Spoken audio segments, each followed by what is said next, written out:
श्रद्धेय महानुभावों, हम लोग गणित में त्रिभुज पर विचार कर रहे थे। विचार के क्रम में विचार किया गया कि त्रिभुज में कर्ण है और चतुर्भुज में विकर्ण है। आयत चार भुजाओं से घिरा हुआ क्षेत्र है, अतः चार भुजाओं से घिरे हुए क्षेत्र में विकर्ण की बात कही गई है।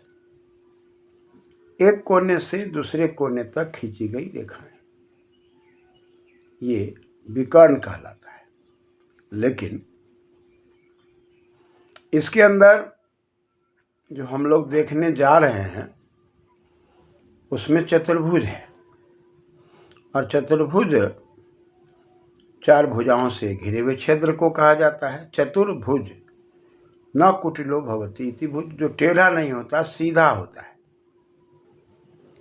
तो इसके अंदर एक कोने से दूसरे कोने को मिलाने की बात कही जा रही है। लेकिन यहाँ पर यदि हम ABCD एक चतुर्भुज ले लें और यह प्रयास करें कि चारों भुजाएं तो है, चारों भुजाओं से घिरा हुआ क्षेत्र भी है, लेकिन चारों भुजाओं की जो माप है वह अलग अलग है। AB की माप अलग है, BC की माप अलग है, CD की माप अलग है और AD की माप अलग है। ऐसी परिस्थिति में कोने से कोण C तक एक रेखाखंड दिखाई पड़ता है, दूसरा रेखाखंड AC पर EB और DF दिखाई पड़ता है।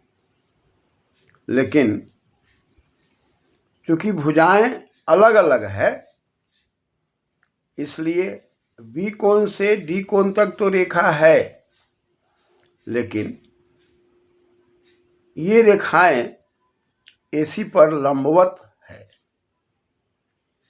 और लंबवत होने के कारण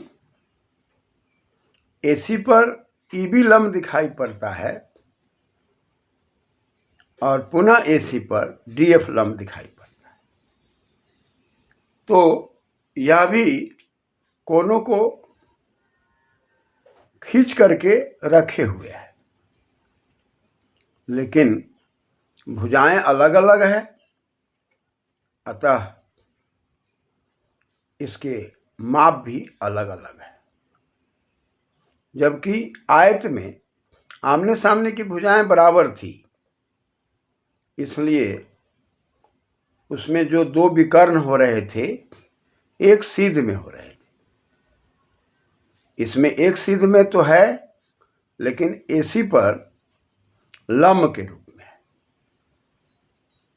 और कर्ण के बारे में हम लोग बात किए थे, किरति कर्ण, क्रि विक्षेप से फैले हुए की बात हो रही थी, जिसमें न प्रत्यय लगकर कर्ण शब्द बना था। अब फैलाव तो है और इस कोनों को ठीक से सुरक्षित रखने का कार्य भी कर रहे हैं, लेकिन AC आधार पर कर रहे हैं। अतः यह विकर्ण होते हुए यह आधार के रूप में दिखाई पड़ता है। आध्रियते आधार, थोड़ा थोड़ा जगह के बदलने से नाम में अंतर हो गया। अब हम VD को विकर्ण नहीं कह पा रहे हैं। इसमें AC के ऊपर लंब हो जाने से हमारा जो B और D से जो लंबवत रेखा की बात कही जा रही है, वह D से चलकर AC के F बिंदु पर और B से चलकर AC के E बिंदु पर लंबवत है। यह भी विकर्ण है। यह फैलाव की ओर संकेत करता है। इसमें भी आमने सामने की भुजाएं हैं, लेकिन अब यह आमने सामने की भुजाएं माप एक न होने से अलग अलग है। ठीक उसी प्रकार हम सब अपने घर परिवार में भी देखते हैं कि सबकी योग्यताएं अलग अलग है, सबका विषय अलग अलग है और अपने अपने विषयों से अपनी अपनी सीमाओं में रह करके परिवार का, समाज का संचालन करते हैं। और नाता रिश्तेदारों की जो मर्यादाएं हैं वह भी अलग अलग दिखाई पड़ती है। तो चतुर्भुज, चतुर से अर्थ हम बुद्धिमान भी लेते हैं। यतः यह भुजाएं सीधा न होकर एसी पर लंब होने के कारण यह एसी में ई और एफ पर दूरी तय कर रही है। यानी कि ई से एफ एक दूरी बनने के बाद एफ से एफ डी और ई से ई बी दिखाई पड़ता है। ऐसी परिस्थिति में नाम बदल करके बी ई लंब कहला रहा है और डी एफ भी लंब कहला रहा है। साथ ही साथ अब एसी जो विकर्ण है वह आधार कहला रहा है। चतुर्भुज के चार भुजाओं के द्वारा जो कोनों में खींची गई रेखाएं हैं वह रेखाएं तो है, लेकिन थोड़ा सा अंतर हो जाने से यह विकर्ण एक आधार के रूप में दिखाई पड़ता है दूसरे विकर्ण का, और दूसरा विकर्ण थोड़ा सा दूरी बना करके लंबवत हो जा रहा है। ठीक उसी प्रकार हम घर में, परिवार में, समाज में भी अपनी सीमा को लेकर, मर्यादा को लेकर, ज्ञान को लेकर, योग्यता को लेकर दूरी बना करके तो रहते हैं, लेकिन हम एक ही जगह रहते हैं। लेकिन हमारी सीमाएं होती हैं, हमारी मर्यादाएं होती हैं। उसी प्रकार यहाँ चतुर्भुज में सिखाया जा रहा है कि सब चार भुजाओं के अंदर ही हैं, लेकिन थोड़ी थोड़ी मर्यादाएं अलग अलग हो गई। परिणाम, हम यदि ईवी को H1 मान लें और DF को H2 मान लें,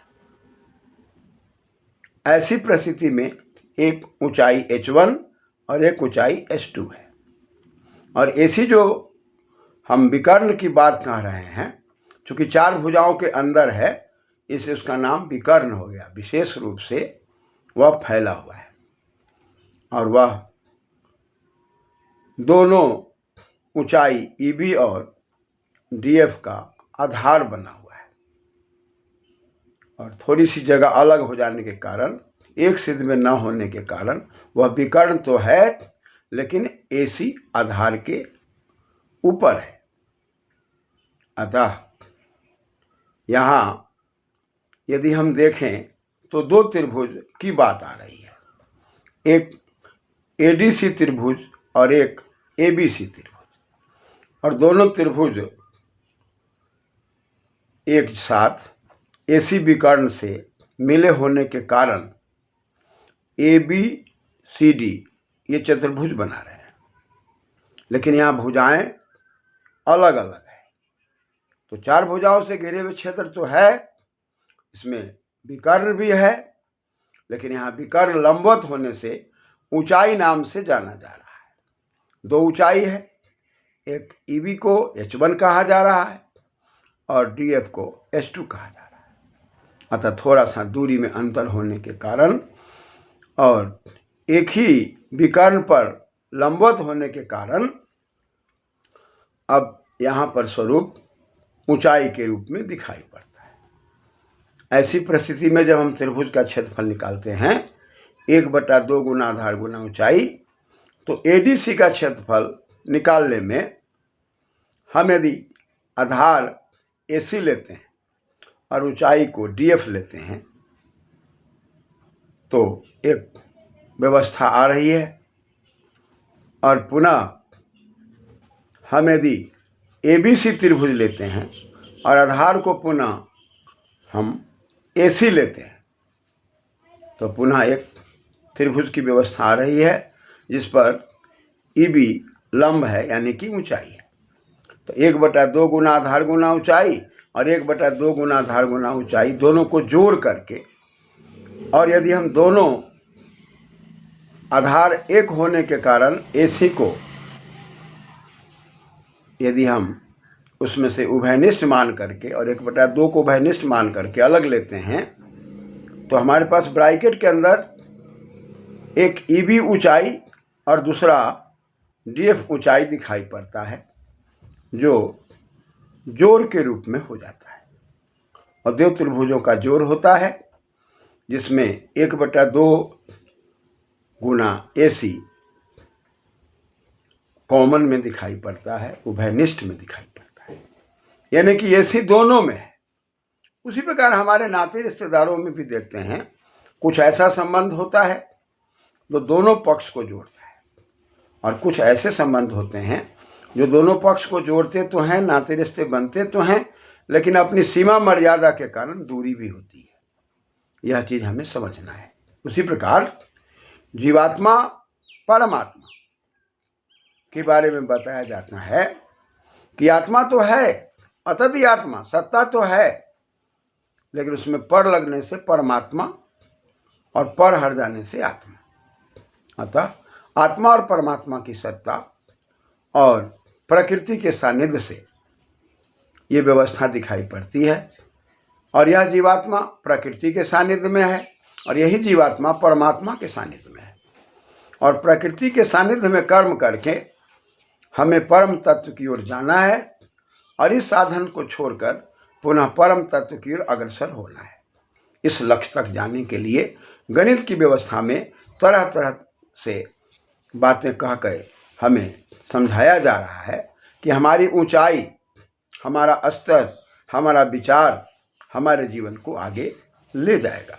इस प्रकार से हम सूत्र निर्माण करते हैं कि चतुर्भुज का क्षेत्रफल बराबर 1/2 गुना आधार ब्रैकेट शुरू, हम यदि दोनों ऊंचाई को एक को H1 H2 मान लें तो H1 + H2, और इस प्रकार से एक सूत्र तैयार हो जाता है, और जिस सूत्र पर हम चतुर्भुज का क्षेत्रफल निकालते हैं। ठीक उसी प्रकार से घर गृहस्थ में भी हमारा सूत्र तैयार हो जाता है सीमा और मर्यादा के आधार में, और हम कहीं जुटते हैं, कहीं गुणित होते हैं, और इस प्रकार से हम लोगों का जीवन चलता है। इस ओर इंगित है। धन्यवाद।